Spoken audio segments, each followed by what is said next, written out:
right, 10 seconds.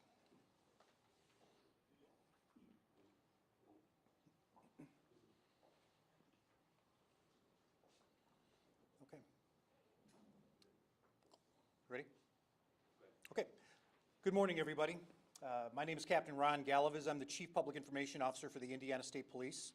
On behalf of Indiana State Police Superintendent Doug Carter, the entirety of the Indiana State Police, we'd like to welcome you to our museum for this morning's press conference. I'd like to welcome members of the press. Thank you for being here. Respective members of the families, we love having you here. Thank you for being here. And to everybody watching either on your cellular devices, computers, TVs, what have you, welcome.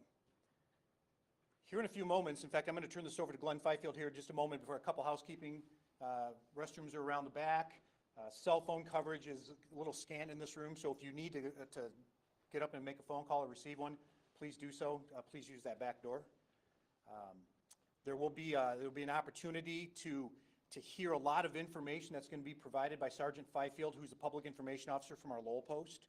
And you'll also be hearing from at least a handful of other individuals representing agencies involved in this, as well as a family member.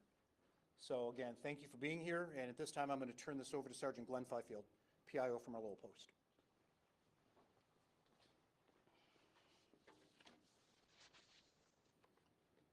Well, good morning and thank you for being here. We're here this morning to announce a recent development into the cold case investigation known in many circles as the I-65 killer.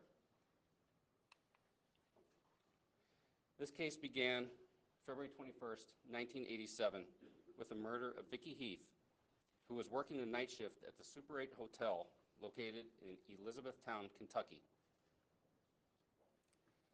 On March 3rd, 1989, the Indiana State Police investigated 2 homicides that occurred on the same day of similar circumstances. Margaret Gill, also known as Peggy Gill, was murdered while working the night shift at the Days Inn located in Maryville, Indiana. Jean Gilbert was murdered while working the night shift at the Days Inn located in Remington, Indiana. Numerous pieces of evidence were collected and preserved to include DNA, clothing, hairs, fibers, and ballistic evidence from these 3 cases.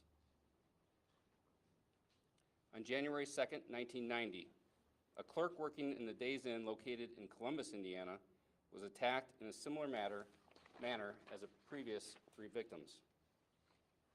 This victim was able to escape her attacker and survived. She was ultimately able to give an excellent physical description of the suspect and details of the crime. Forensic evidence was also collected and preserved from this case. She is the only known victim to have survived the vicious and brutal attacks of this killer. One of the primary factors that linked these 4 crime scenes were their proximity to I-65, and for this obvious reason, the person responsible for these murders was dubbed the I-65 killer. As you can see from this slide above me, the evidentiary similarities and links are highlighted between the 4 cases, and we've also have this on this display next to us. The Indiana State Police Laboratory subsequently matched ballistic evidence linking the Gill and Gilbert murders. The Indiana State Police Laboratory also later matched DNA evidence linking the Heath and Gilbert murders to the Columbus, Indiana case.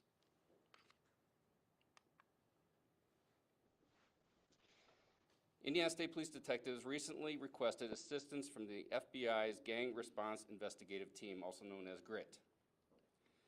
Many investigative and scientific techniques have either improved or been created through new technology since the 1980s and 90s. One of these methods is investigative genealogy. Investigative genealogy is the use of DNA analysis in combination with traditional genealogy research and historical records to generate investigative leads for unsolved violent crime. This was an investigative study that generated a significant and important lead in this investigation. Further investigation and kinship lab testing by the Indiana State Police Lab of crime scene samples positively identified the suspect.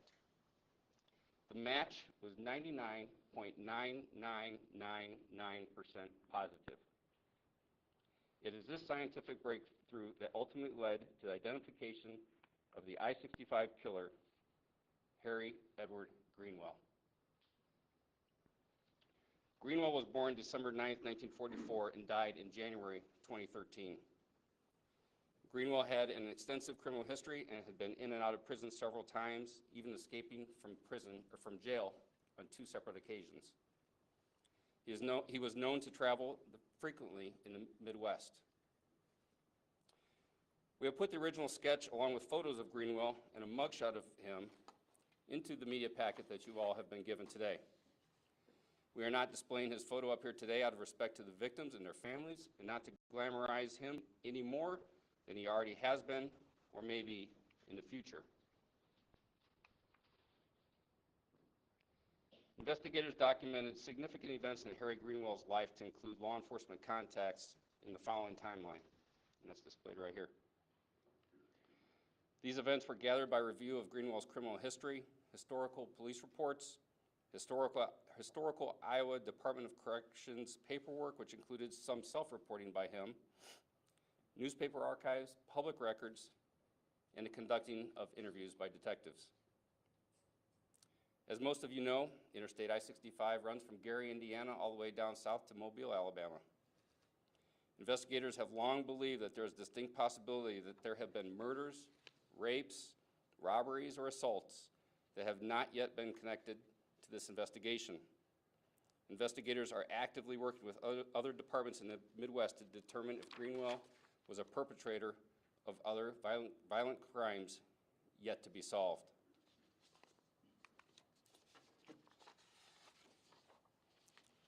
So with that, I'd like to introduce Superintendent of the Indiana State Police, Doug Kirk. Sir. Gosh, there's so much that I would like to say, and I'm not going to spend a tremendous amount of time. But to the family members that are here, I'm not going to begin to try to understand or say that I understand, because none of us do. But I hope that today might bring a little bit of solace to you, to know that the animal that did this is no longer on this earth. I'm not going to say his name. I think we need to focus on the victims today. It's amazing what happens over the course of generations. There's detectives in this very room that have been involved in this in some form or another, literally for generations. And they're owed a debt of gratitude that we can never possibly repay. But you know, their effort was for you. Their effort was for you and for those that remain. I'm the luckiest guy on the planet Earth to be able to represent this profession at this level. And I'm continually amazed, even though we fuss with each other, what happens when we all come together as one for you, for you. It's amazing what happens. The message is, you might be able to hide for a while, but we're going to find you, even if you're not here.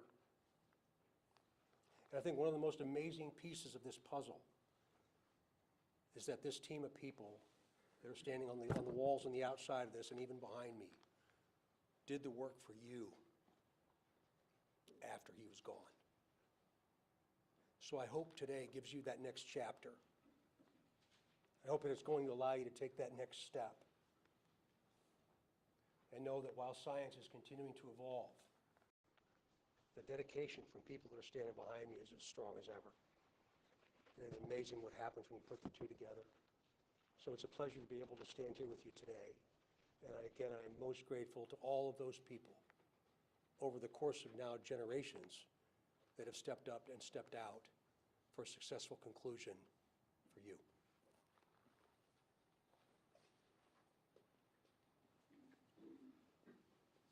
I'd like to introduce Special Agent in charge of the FBI Indianapolis office, Herbert Stapleton. Sir.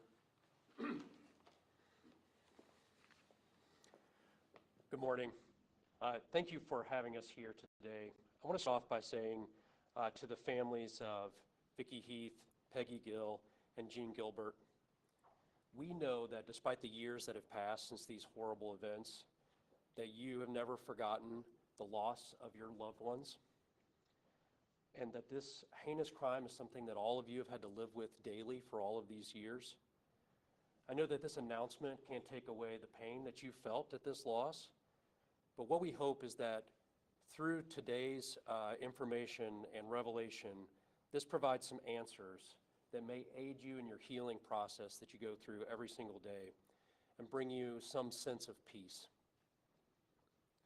To the surviving victim of this individual, I want to say thank you for your courage. I want to say thank you for having the courage and the ability in the aftermath of a vicious and brutal attack to provide assistance to law enforcement. That was critical in being able to solve this case, and it was really a turning point in the investigation.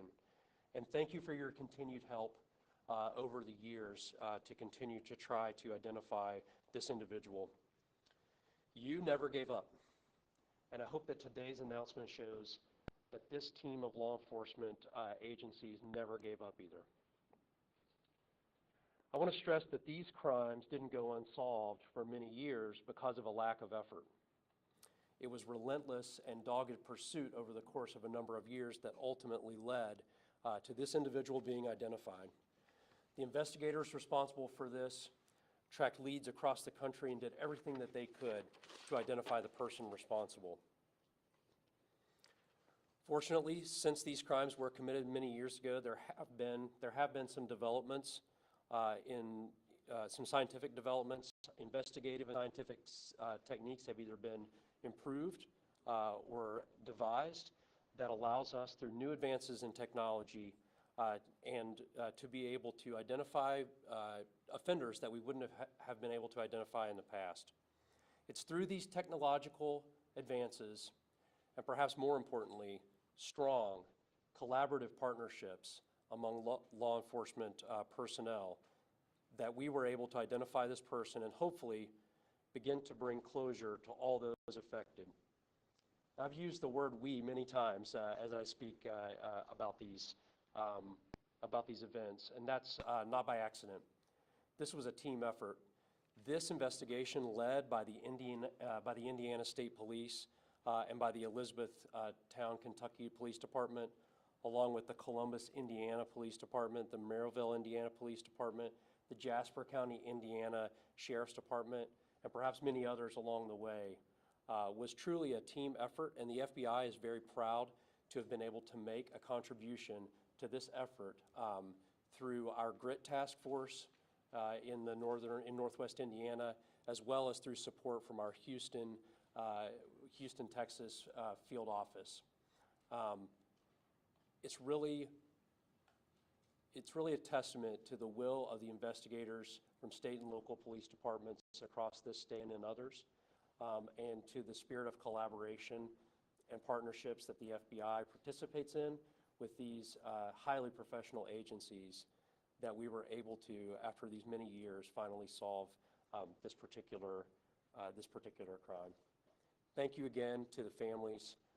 As I said at the top of this, I do hope that this announcement will bring some sense of peace and assist you as you continue through your healing process. Thank you very much.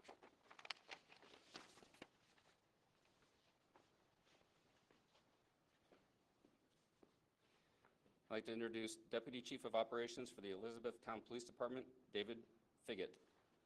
Sir, thank you. First off, I don't have words that are sufficient enough to ever bring any sort of closure to any of the families here today.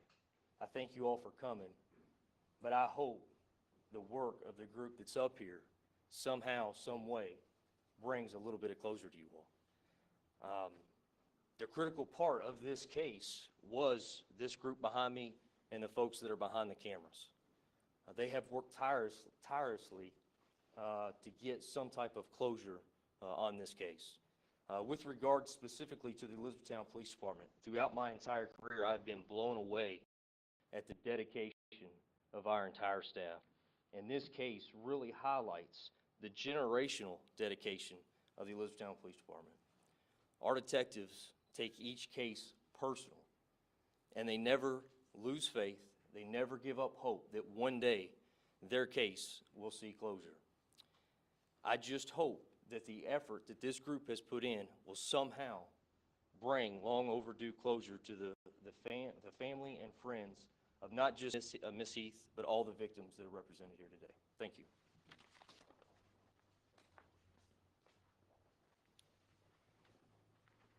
I'd like to introduce from the Columbus Police Department, Lieutenant Matt Harris, Public Information Officer. Lieutenant.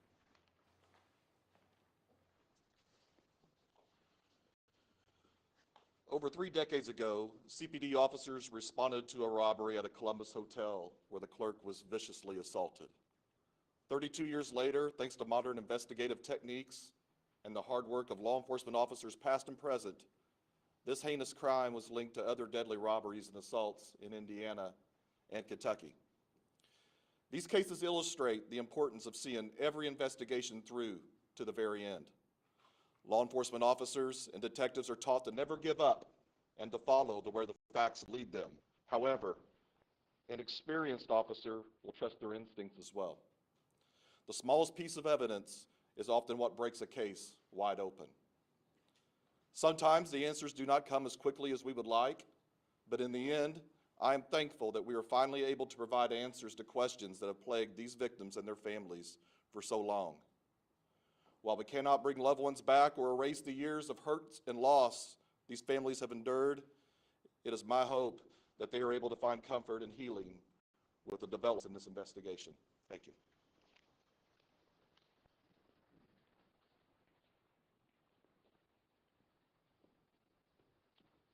Our final speaker is a special speaker. I'd like to introduce the daughter of Gene Wright, representing the family, the daughter of Gene Gilbert, representing the family of Gene Gilbert. Kim Gilbert Wright. Kim?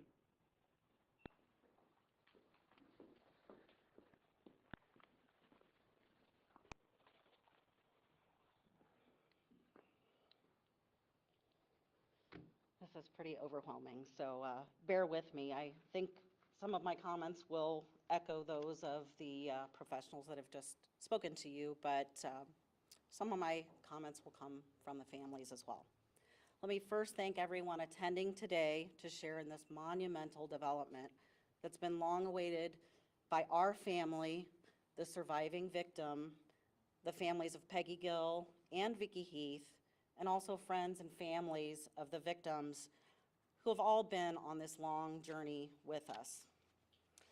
Our family is extremely grateful to all of the agencies, along with the agency partnerships, as you've heard, who've committed to keeping these unsolved cases at the forefront for 33 years and longer, and who have worked tirelessly to bring these cases to resolution for all who have suffered from these crimes.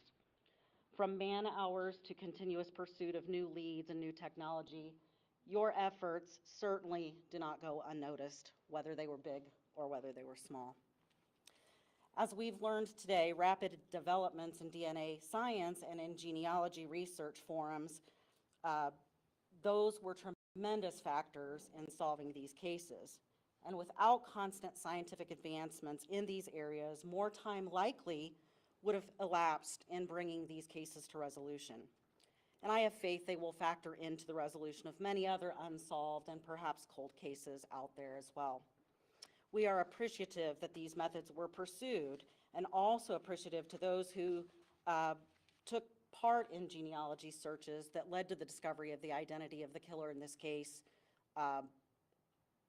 were willing to participate and have their DNA in a data bank that could be compared. While this news may not close the cases, or while this news might close the cases at hands officially, new chapters of healing will begin for all of us involved, and those chapters will be written differently for each of us. Closure and justice may seem apparent or obvious in these cases now, but in many ways, these concepts are only beginning to take shape for those of us who have led our lives and had our lives turned upside down at the hand of this killer. Justice specifically, and as many of you may know, I'm an attorney, so I have a unique perspective with respect to that word, But justice specifically can mean different things to different people. Some will believe the identity of the killer proves and provides justice. The case is over. While others will see justice as the moment a killer is convicted in a court of law and made to sit in prison, thinking about the damage done to the families involved. Some others might feel anger that the person has passed and is not able to face that trial and to face the peers that would judge him in his actions. And in our case, we'll never know what the killer was thinking. We'll never learn any of the whys of his actions. And that's just where we sit today. Closure will also take on its own different and unique face for all of us, I suspect. For some of us, no closure has ever taken place, and the horrors are lived on a daily basis. For some, we've learned to move forward as we believe our loved ones would have wanted, celebrating their influence and impact on our lives. Some will relive that pain they thought they'd buried a long time ago and restart the entire healing process right from the beginning. I'd like to believe that whatever each of us defines as justice, or what each of us might define as closure, that we're all now able to share in the healing process, knowing that a long-known attacker has now been brought out of the dark and into the light. In addition to our families, I believe his family and friends have also become victims of his crimes as well. While no one would ever think to blame them for what their husband, father, brother, or friend did, they will now likely feel judged in the court of public opinion for his deeds. And we must feel for them, as they likely never knew the person that he truly was, nor of the horrific acts that he was capable of. I'd like to take a very quick moment to ad-lib from my written remarks to tell you a little bit about the one victim that I know or knew best. That would be Jean Gilbert, who was my mother. I try not to refer to her in the past tense, as she's still here in my heart. She's still in my family's hearts. We talk about her as if she isn't gone. My brother and I were fortunate enough to have spent the last 7 months of her life living with her and experiencing the joy that she could bring to every day of our life. In past interviews that I've done for different TV outlets, I've told everyone, I remember her last words. And I think the way she expressed them to me, and the way she expressed them to my brother specifically, the "I love you, I'll see you tomorrow." I didn't see her that tomorrow, but I see her every day. I see her in me, I see her in my brother, I see her in my family.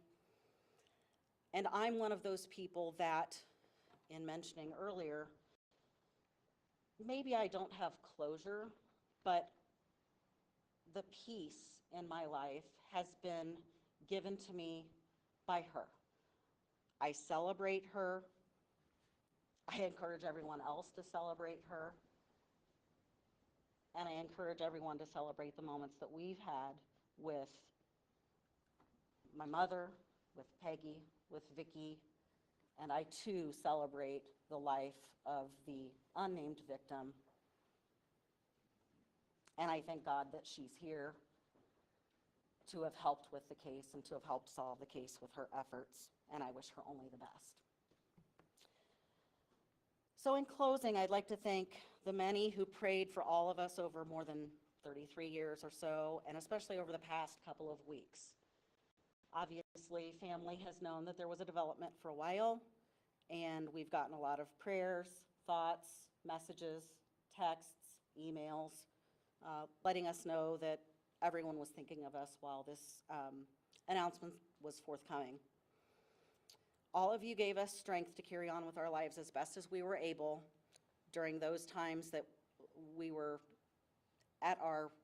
maybe at our worst. But we're also grateful to those who reminded us that we were the best when we were at our best. Let us now begin the healing process in whatever way, shape, or form that may be for each of us.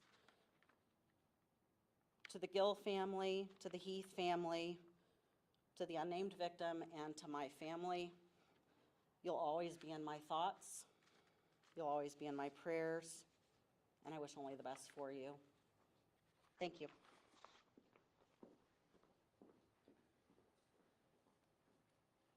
Thank you. At this time, we'll open it up to questions from the media about this case. Yes, if you could stand so we can hear you. Thank you. I'm Hannah from Skull Studios. Have you determined that the Rochester, Minnesota victim was no longer connected with these cases? Okay, that's a good question. Appreciate it.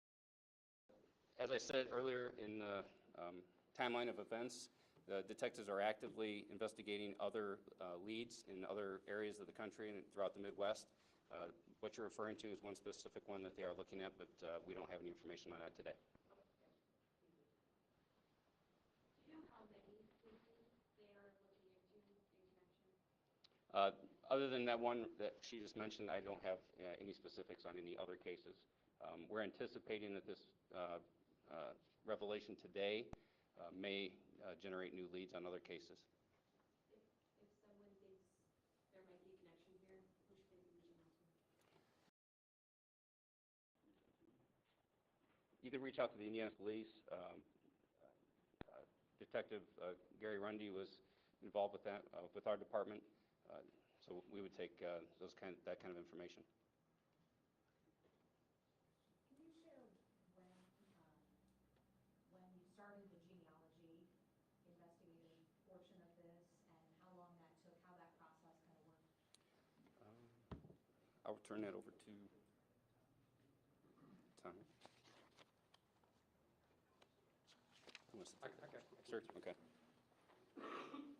Yeah, I can't share too many details about the actual process, but the GRIT Task Force became involved in 2019, and then thereafter, that's when the investigative genealogy process started.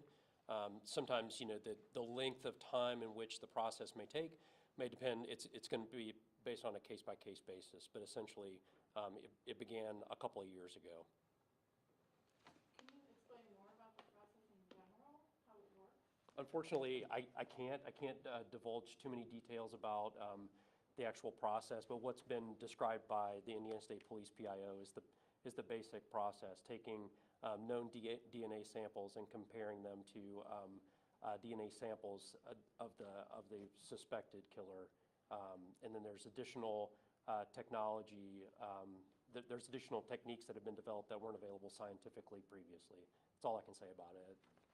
Before the breakthroughs in the DNA, was the suspect ever on investigators or law enforcement's radar prior to that? Not that I've been made aware. In 2010, I believe, is when his DNA was linked through CODIS, and then from there they did not have a specific individual until, as Special Agent in Charge Herbert said, until mid-2019 is when we started looking at that. I thought it had previously been reported that Margaret Gill's DNA, the DNA from Margaret Gill was a match with Dean Gilbert. Is that not correct now? Yeah, those two, the Gilbert and Gill homicides were linked through ballistics, and so that's how it became linked with the other three, was because we knew that the DNA from the Gilbert homicide linked the other three, and with that one already being linked through the ballistics, then we were able to connect that one as well. Any other questions? There was certainly a pattern of behavior from the suspect according to the timeline. Was there a letdown in putting this person behind bars before any of this happened? What do you mean by a letdown? I'm not sure I understand. In terms of should this behavior have been recognized prior with previous offenses? Well, as you can see, he had a criminal history, but nothing like this was ever on the radar that I've been made aware of until we discovered this through DNA. Obviously, we would have loved to put him in jail long before he passed away. Unfortunately, that opportunity didn't present itself. It's not for lack of trying. These investigators, as Superintendent said, we have retired detectives here in the room that spent hundreds of hours investigating this case looking for him with no stone left unturned. And if we could have put him in jail before then, we definitely would have. Yes, sir. His obituary stated that he died of cancer, but I don't have I haven't seen the death certificate to confirm that, but that was what his obituary said. Superintendent had some remarks. Yeah, I think just quickly, I can't really help myself. To the family members, we have a real opportunity here to change the very future of policing. And the good news is we have media partners from here and all over the country, literally around the world, and you all know how we can communicate today. So the message here is because of science and because of technological advances, because of experiences that you've had to endure, we are better people. We are better people. To anybody contemplating continuing to commit these kinds of crimes, you cannot hide. You cannot hide from this. And I think that the science associated with technology at the local, the state, and the federal level prepares us and gives us tremendous capacity as we look into the future. So please understand, because of your experience, you made us better. I think it's important that you hear us say that. We could go back in time to one of the questions and hindsight's 20/20 and have identified who this individual was. But please don't think that was intentionally missed, because it wasn't. It was not. So I think if we don't try and see something good, we'll all go crazy. And the good is what you've allowed us to do. So from one humble guy, one humble public servant to you, please accept my sincerest thanks and gratitude in ways that I could never possibly say.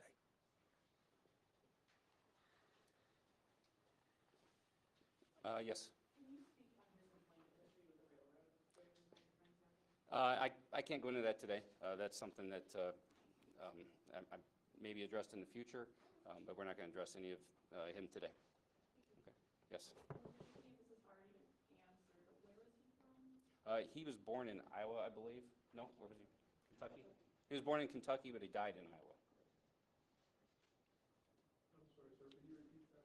He was born in Kentucky, and he died in Iowa.